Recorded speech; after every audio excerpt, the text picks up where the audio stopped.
I'm sure y'all are probably tired of hearing about this, I am too, but I'm still trying to figure out why the media made such a big deal out of Philip Seymour Hoffman overdosing. He was an old drug addict. It doesn't matter how long you've been clean, you're still an addict. I know this because I've been clean since January 24th, 1987, and it's still a constant struggle for me. There's not a day goes by that I don't tell myself, you really shouldn't be snorting this cocaine. And then I tell myself, shut up dude, you're addicted to meth, not coke, this is totally different. Now, if we ever find the Pope dead in his room with a needle sticking in his arm, that'll be a head scratcher. Damn, everybody loves the Pope apparently. We've never had a Pope that says fuck and rides a Harley, so I can totally understand. You ever watch that show, Doomsday Preppers? Man, those people are crazy. Most of them anyways. For now. Because if shit goes down like they think it's going to, the rest of us are going to look stupid. I try to prepare myself for things like suicide. I would never commit suicide because I like myself way too much. But it's good to have a plan. So just in case I ever decide to check out, here's what I'm going to do. I'm going to break into someone's house in the middle of the night while they're asleep. I'm going to get one of their guns.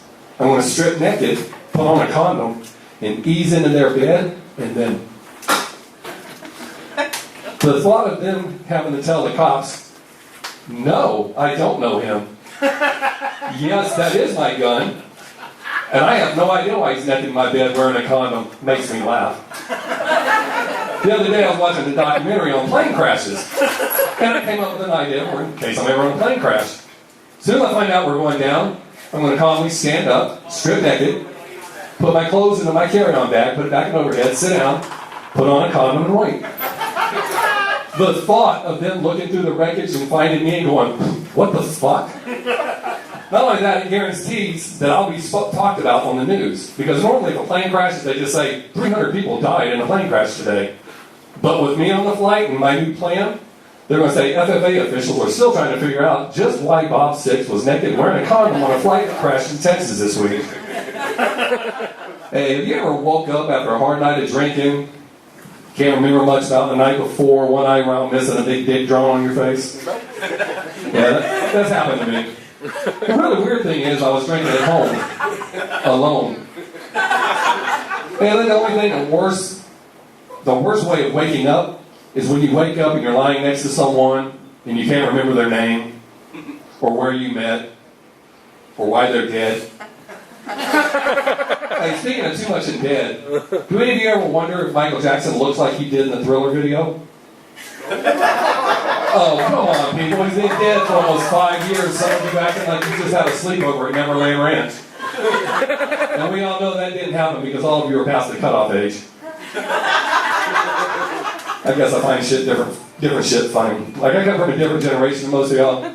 I'm not into shaving all my pubes off. However, I have reached the point where I think maybe I do need to do a little manscaping.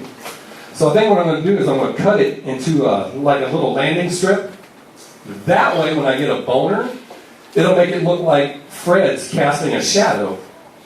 I'm thinking it might make it look a little bigger. Or it could backfire and just look like a piece of rice stuck in a soul patch. Hey, I know a lot of you are drinking tonight. Please be careful. Especially you ladies. If you've had too much to drink, get a ride. The reason I think the ladies should be more careful is there are guys out there that take advantage of women that's had too much to drink. When they give you a ride, they feel you owe them a little something for that ride. I'm not one of those guys that give drunk women rides home all the time and expect nothing in return. However, as a father, I do feel the ride should be educational and there should be a lesson involved.